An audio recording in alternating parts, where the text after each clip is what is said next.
Hey everyone, welcome back to the Critic-Verse. This is going to be a breakdown and review for the series premiere of the Paramount Plus series Wolfpack. Now I plan to be doing this weekly with each episode, so like, comment, and subscribe for more. Now let's get to the episode. The episode starts with a park ranger vehicle coming up along a bridge leading to the park. The vehicle stops and out steps Garrett Briggs, who looks on in shock as the camera tracks behind him till all we see is the hills and mountaintops of the park ablaze. Then we're brought to the bus scenes from the trailer, where two of our main protagonists, Everett and Blake, are located. Previously, I thought Everett was only listening to music or just had on noise-canceling headphones to block everything else out. But it turns out he was having a phone session with his therapist while being evacuated from school. Everett wants to take more meds, but his therapist suggests that he goes through his daily regimen just to make sure if he needs to take more meds or not.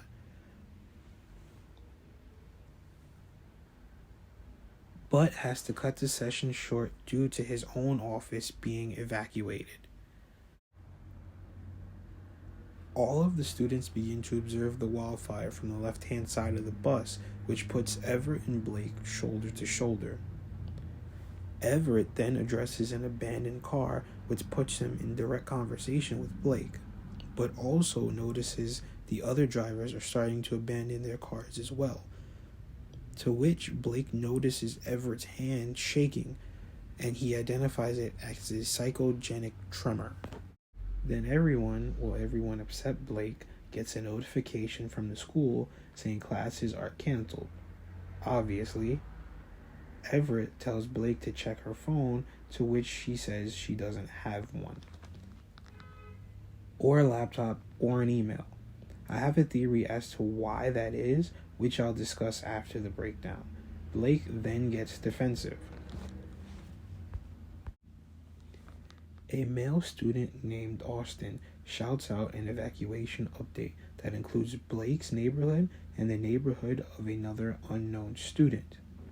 Then Blake addresses another student named Phoebe and asks to use her phone to contact her brother. Phoebe rebuffs her and brings up there's bad blood between her, and then denies to let her use her phone. Austin then begins to panic while ordering the bus driver to let him out.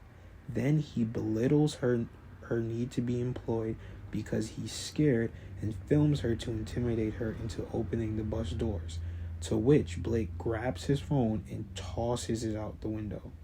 He then pulls the lever, opening the doors himself, going to get his phone while everyone shouts not to go out there. We then get the ominous sound of animal callings and hooves stampeding. We then follow Everett through this really horrific scene as he's the last to leave the bus, even going as far to help an already injured student with his crutches, which shows his character. Many people are killed during the stampede. Austin warns Everett to get back to the bus before he's pulled away screaming. Everett then sees the beast, but we only see the beast from its shadow. And then we get to see Everett from the beast's point of view, where the camera pans down on him, showing us the scale of the beast. We then cut to Blake, who trips over the bus driver's dead body with a slash across her face, with a wound on his shoulder and a flaming car heading right in his direction. But he's paralyzed, so Blake pulls him out of the way and he falls on top of her, which she quickly pushes him off. She then tells him to run, but he's still frozen, and all he can see is the bite on his shoulder and the bite on her torso. And then he shortly takes off running into the woods in a completely different direction, losing Blake. We then get Blake walking through her neighborhood where she is scared by a dog named Diesel, and then gets home to an unceremonious greeting from her father, who shows little concern for her and asks her to take care of her younger brother, while also rushing her to get packed so they can quickly get to evacuation shelters before they fill up. Her brother Danny is shown to not be neurotypical, but is the only one that notices the blood on her but can't express it in full sentences. Inside, Blake looks at her wound, notices it looks like there's venom in her veins, but is more visibly upset by her acne scars. Everett limps into the hospital, clutching his shoulder covered in ash, with a bloody rag on his wound. Definitely disheveled, he notices the guy that was grabbed by the beast, still alive but in shock, before a nurse comes up to him and asks him does he know what kind of animal bit him, and he says, wolf. It was a wolf. Blake's dad honks the horn, yelling let's go, but hasn't even noticed that his son left the car. Father of the year, he blames Blake for watching him. She finds Danny at the corner. He says a couple words. There. Look there. Turns out he sees the beast from earlier watching them in the shadows. Everett, now in a hospital bed, is hallucinating a dying ram next to him, which he saw before back on the bus. But then he sees claws coming out of its guts, and a doctor interrupts his hallucination and says his bite looks worse before when he came in. The doctor leaves, and the nurse then tells Everett she called his parents, which stresses him out even further. After they leave, the phone by his bedside begins to ring. He answers the phone, and a voice tells him he needs to leave the hospital. It's going to find him. Even calls Everett by name, saying it will come for you because he was bitten, and it has to find him before the next full moon, and that it wants to kill him.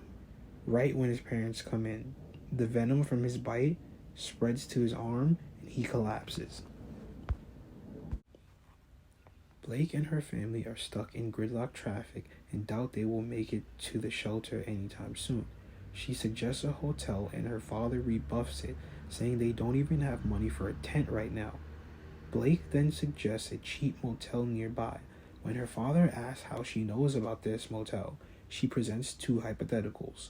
One that paints herself in an unflattering light, and another that paints her father in an unflattering light, and asks him to choose which one he thinks really happened. He chose the former even though he knows it was the latter, and makes a turn into oncoming traffic for the motel. Blake then passes out from her bite and envisions herself and Everett as the beasts that were attacking people during the stampede. Everett awakens back in his hospital bed, and his mother is berating him for not waiting for the paramedics and making a big deal out of a little scratch. He takes off his bandages to show them the huge bite, but just to see that it's all but healed, but left a pulsing, venomous look in his shoulders. But only he can see it, and his dad humors him. But what doesn't make sense, the nurse and doctors don't tell his parents that he was bitten, since they were the ones who saw and admitted him. Everett's anxiety then begins to ramp up as he remembers the mysterious phone call telling him to leave the hospital because the beast can't move around as easy in the daylight as he can in the night. But then his parents inform him that it is night and that he has been asleep for hours. Blake and her family get to the motel room. Her brother immediately turns on the TV, which we see the news on the wildfire. Blake sits him on the bed, and he references her skin, which, since we last saw her, has miraculously cleared up with no trace of acne marks. But she hasn't looked in the mirror, so she assumes he's talking about how bad it looks and gets defensive again. After looking in the mirror and marveling at her clear skin, she convulses in pain and takes a look at where her bite mark should be, and sees the same thing Everett does, a pulsing infection spreading to the rest of her body. Then she collapses in pain, but starts to hear the sounds of a hospital heart monitor. And in the place of the mirror, it's almost like a window into Everett's hospital bed. And she can see Everett, but not only can she see him, but he looks right back at her and freaks her out to the point where she leaves the motel room with her father and brother, wondering where she's going. We track a falling piece of ember as it lands into one of the hands of our protagonist, Harlan, who appears to be at a rave, and he's making eyes with the DJ, who gestures him to come up to the booth, but he declines. The DJ decides to come to him instead. Harlan then gets a massive spam text from someone called Luna about Dad's not home, so it's probably his sister. The DJ then interrupts and the two begin flirting, which Harlan denies being in high school, probably because the DJ is an adult. But later scenes show that Harlan was lying about that. A blonde enters the club and finds Harlan engaged in sexual acts with the DJ. The DJ spies her watching them and asks who she is, to which Harlan expresses it's his sister. In a different part of the club, Luna takes jabs at how Harlan chooses to hook up with others, then expresses her concerns about their father's whereabouts, but Harlan dismisses them, noting that it's happened before and will happen again.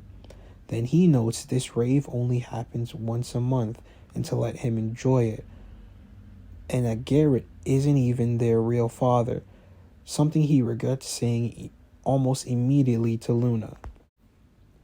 In anger, Luna says she'll find him herself because her sense of smell is heightened to the points it's never been.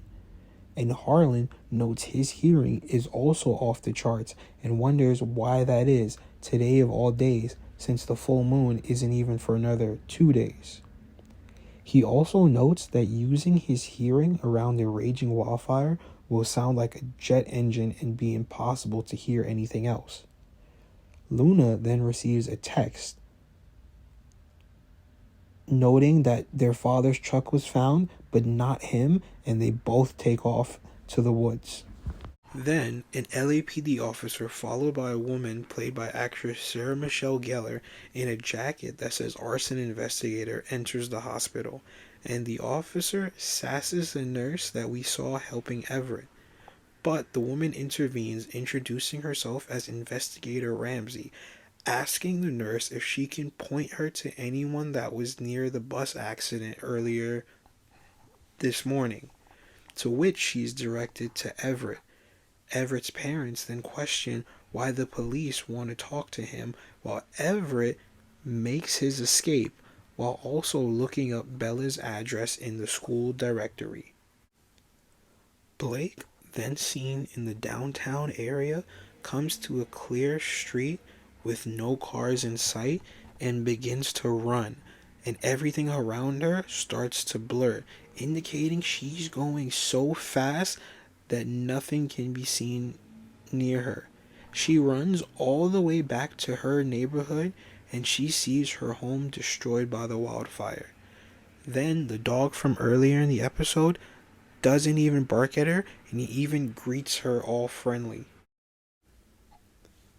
Harlan and Luna then arrive at the site where their dad's car was found, and are filled in by a fellow agent who tries to calm them down. Harlan asks if there were any wolves at the scene, and the ranger notes that a wolf couldn't make a slash mark this big. Cut to Blake inspecting the front of her house, or what's left of it, and hears someone on the side of the house, and pulls Everett onto the front porch, and notes that he came looking for her, while also saying she doesn't have a phone, and she rebuffs, saying she doesn't want to talk to people like him. We then cut back to Harlan and Luna in the woods. Harlan tries to calm Luna down, but she says this fire is just as bad as the one that Garrett found them in as pups. quite literally as pups, which we get the flashback from the trailer in which Luna notes that maybe Garrett had a run-in with their real father. Harlan says with a look of almost glee. Both of them seem to be looking for a sense of belonging. Luna looking for friends or a pack, while Harlan is looking for a father, which he seems to be at odds with Garrett. Luna also says this father might not be the person that they want to find, considering the damage that he's already caused. In the next scene, Blake and Everett go inside what remains of Blake's home, and she pretends not to care while thinking about her brother, which they then talk about his coping mechanisms, which we saw some of earlier. Everett mentions the mysterious phone call he got in the hospital, but Blake thinks he's crazy, to which he shows his bandage, then removes it to prove his point on how the bite has affected them. And he notices now that he has abs in a scene that reminds me of the first episode of The Flash. In this scene, Blake's skin is practically glowing, to which Everett notices that she has clear skin and brings it up in the least smoothest way as possible, to which puts Blake on the defensive. Behind his reflection, he sees the beast, a hulking wolf-like beast that's reminiscent of the Lycans from the Underworld series. In trying to escape, their initial exit is blocked, then their second path is blocked by debris, but Everett punches it out of the way and he marvels at his strength, but Blake yells at him to move. While Harlan and Luna are still in the woods trying to find Briggs, we then cut to Briggs traversing through the burning woods, trying to find his way out. But in his fear, he stops. He pulls out a recorder to put down his final words, just in case he can't make it out and they find his body. He wants to leave behind parting words for both of his children. But while speaking his final words, he gains the courage to keep looking for another way out, just because he doesn't want to not see his kids again. Everett and Blake get far enough that they think they're in the clear and stop on an overpass, and Everett uses his experience with anxiety to help calm Blake down and even makes her laugh, and it's a really cute scene between the two.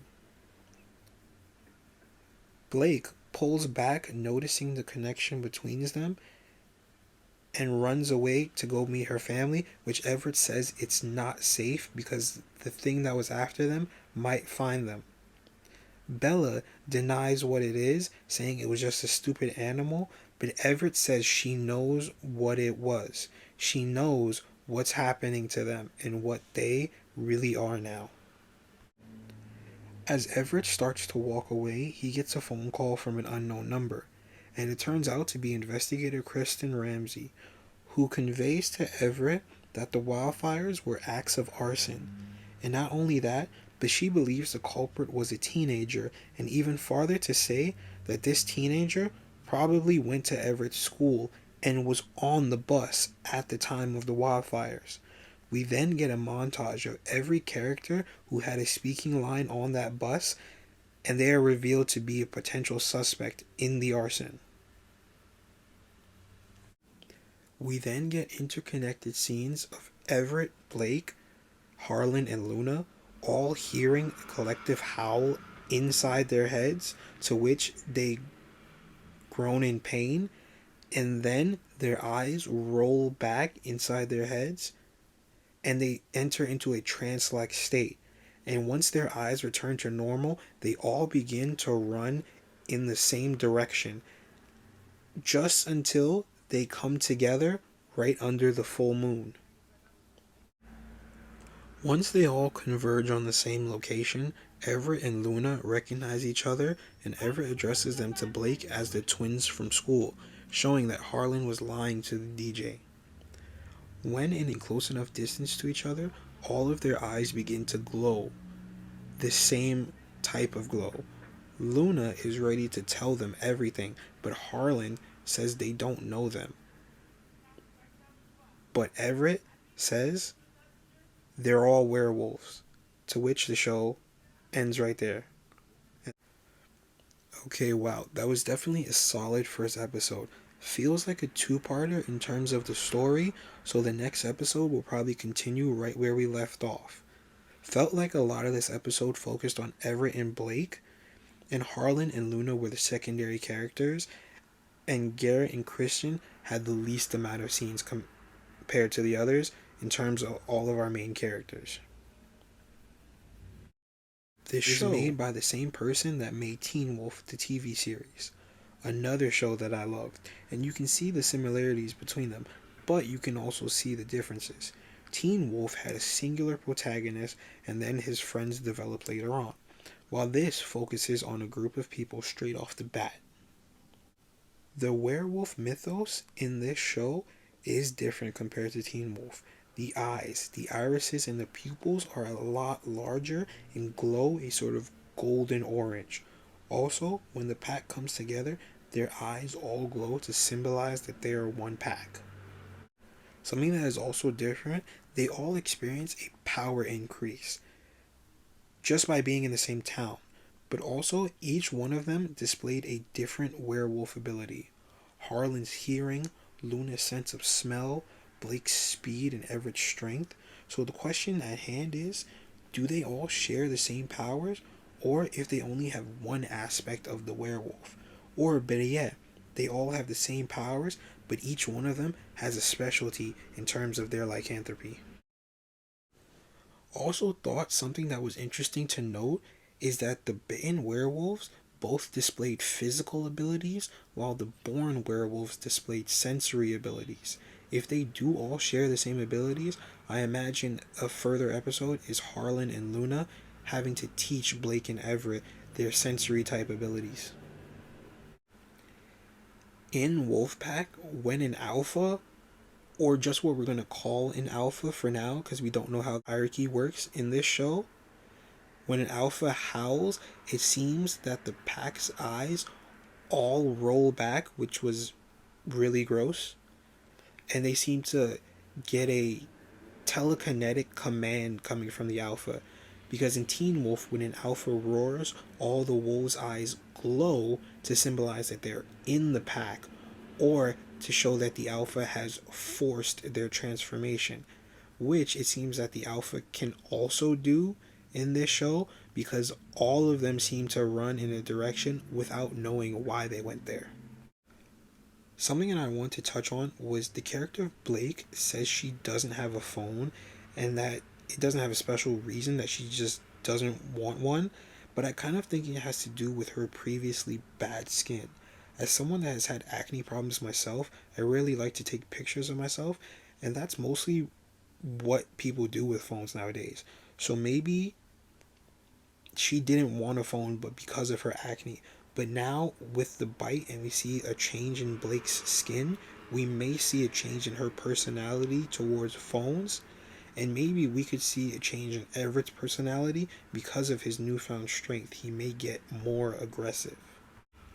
One thing you could tell from the trailer was that they were definitely pairing Blake and Everett together, but it developed further just in the first episode. I'm not one for shipping, but I really did like the pairing. Everett is definitely someone that is known to put his foot in his mouth, but that scene on the overpass between them was really cute.